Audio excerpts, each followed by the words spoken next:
इस वक्त बातचीत करने के लिए हमारे साथ मौजूद है समाजवादी पार्टी के वरिष्ठ नेता और सांसद रमाशंकर राजभर जी। सुप्रीम कोर्ट ने जिस तरीके से उन्नाव मामले में पीड़िता को बड़ी राहत दी है, इसे आप कैसे देखते हैं? देखिए, सुप्रीम कोर्ट सुप्रीम है, ये साबित हो गया और पीड़िता की आत्मा को आज सुकून मिला होगा स्वर्ग में, और उनके परिवार को और इस पीड़ा से दुखी लोगों को एक सुकून मिला है। हाँ, यह जरूर है कि रेपिस्टों को सावधान रहना पड़ेगा।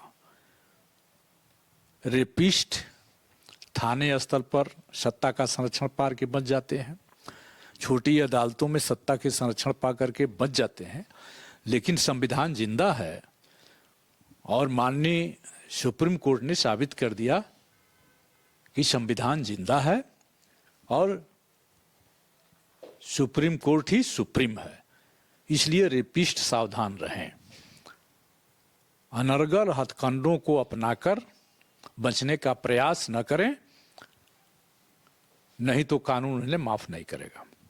अगर इस पूरे मामले की बात करें सर, जिस तरीके से लगातार आंदोलन किया जा रहा था, आपको लगता है कि अगर इस तरीके का आंदोलन नहीं हुआ होता तो शायद सुप्रीम कोर्ट तक ये पूरा मामला पहुंचना थोड़ा मुश्किल था? देखिए,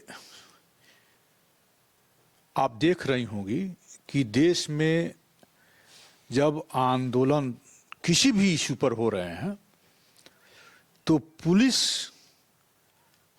को सामने लाकर सरकार बच रही है। और ताजुब तो तब हो गया, सबको अपनी बात कहने का अधिकार है जंतर मंतर पर। अब तो जंतर पर भी शायद आंदोलन अब नहीं कर सकते। पहले वोट क्लब पर हम लोग आंदोलन किया करते थे, अब जंतर मंतर पर भी अपनी आवाज आप नहीं कर सकते। और हद तो तब हो गई कि पीड़िता की बात अपनी बात कहने के लिए एनजीओस के माध्यम से, और जो लोग इस घटना से दुखी हैं, पीड़िता को न्याय दिलाना चाहते थे, ऐसे लोग आंदोलन कर रहे हैं।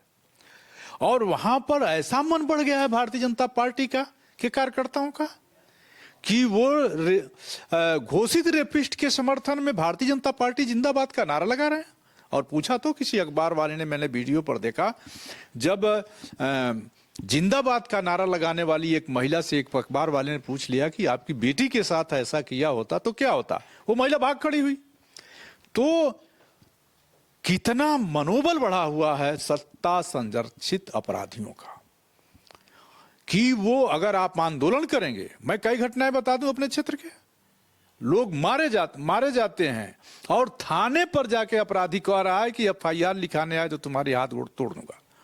और बीएनएस कानून के 7 बरस कैद की सजा में ही दिल जाएंगे आदमी, और गरीब मारा जा रहा है क्योंकि उसमें आपका मार के हाथ गोड़ तोड़ दिया जाए तो अपराधी जेल नहीं जाएगा। यह है बीएनएस कानून में, क्योंकि 325 यानी हाथ गोड़ टूट जाएगा तो आप 7 साल के अपराध की सजा से नीचे हैं, इसलिए पुलिस आपको जेल भी नहीं भेज सकती। तो संविधान की परिभाषा कुछ लोग अपने हिसाब से कर रहे हैं। माननीय सुप्रीम कोर्ट ने यह साबित कर दिया कि लोगों का संविधान में विश्वास बढ़ा है। आपको लगता है कि देश में जिस तरीके से इस तरीके के मामले आते हैं, जल्द इंसाफ की गुंजाइश है? ऐसे मामले फास्ट ट्रैक में होने चाहिए। और एक प्रयास भी हुआ था, देखी होगी निर्भया कांड के बाद, कि देश में फास्ट ट्रैक बनाया जाए, लेकिन फास्ट ट्रैक कोर्ट की हालत फास्ट फूड की तरह हो गई। कहीं कोई फैसले नहीं, सब उसी तरह से मुकदमों का, लाखों मुकदमों का अंबार, कई लाखों में मुकदमों का अंबार लगा है। और का बरखा जब कृषि सूखा नहीं, जब समय से न्याय नहीं मिलेगा तो बात का न्याय भी कोई मतलब नहीं होता है। इसीलिए चाहे वो दीवानी के वाद हों, चाहे फौजदारी के वाद हों, इतने विलंब से फैसले हो रहे हैं कि जनता की कमर टूट रही है। लेकिन इस पर इस ओर किसी का ध्यान नहीं है।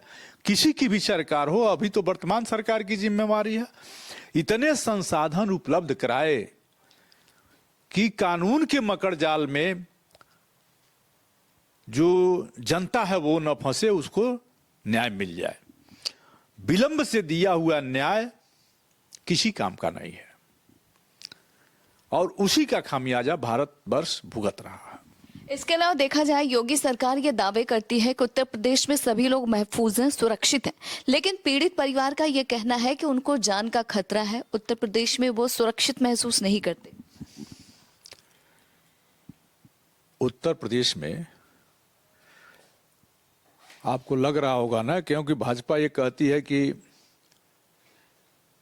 सारे अपराधी प्रदेश छोड़ के भाग गए, और मैं आपसे कह रहा हूं कि सारे अपराधी भाजपा में शामिल हो गए और ऐसा संरक्षण उनको मिल रहा है, ऐसा संरक्षण मिल रहा है जिसकी कोई सीमा नहीं। तो ये सत्ता संरक्षित अपराध उत्तर प्रदेश को जकड़ लिया है और उसी का परिणाम है कि आज उत्तर प्रदेश में अपराध बढ़ रहे हैं। उसी का परिणाम है, क्योंकि सत्ता संरक्षित अपराधी पूरी तरह से भाजपा में जो जितना बड़ा नेता है उसके पॉकेट में उतना बड़ा अपराधी है।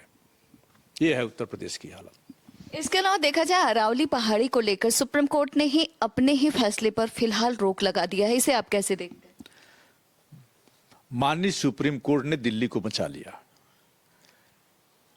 भारत के इतिहास को बचा लिया अरावली के मामले में रोक लगाकर, और ये साबित कर दिया कि मुल्क में केवल उद्योगपति सरकार ही कुछ नहीं है, हम भी कुछ हैं। अरावली को बचा करके माननीय सुप्रीम कोर्ट ने आज ऐसे लोगों को सबक सिखा दिया है जिनकी नजर है कि दिल्ली के नजदीक अरावली की पहाड़ियों पर रुपए का ढेर लगाएं, रुपए कमाएं, भले प्रदूषण से हरियाणा, दिल्ली, अगल बगल उत्तर प्रदेश, अगल बगल के सारे प्रदेश खराब हो जाए। तो स्वागत कदम है माननीय न्यायालय का अरावली के मामले में। अरावली केवल एक पहाड़ ही नहीं, वह वन्य जीवों, पर्यावरण और ऐतिहासिक धरोहर है। धन्यवाद हमसे बातचीत करने के लिए। दिल्ली से इंडिया पोस्ट न्यूज के लिए ममता चतुर्वेदी।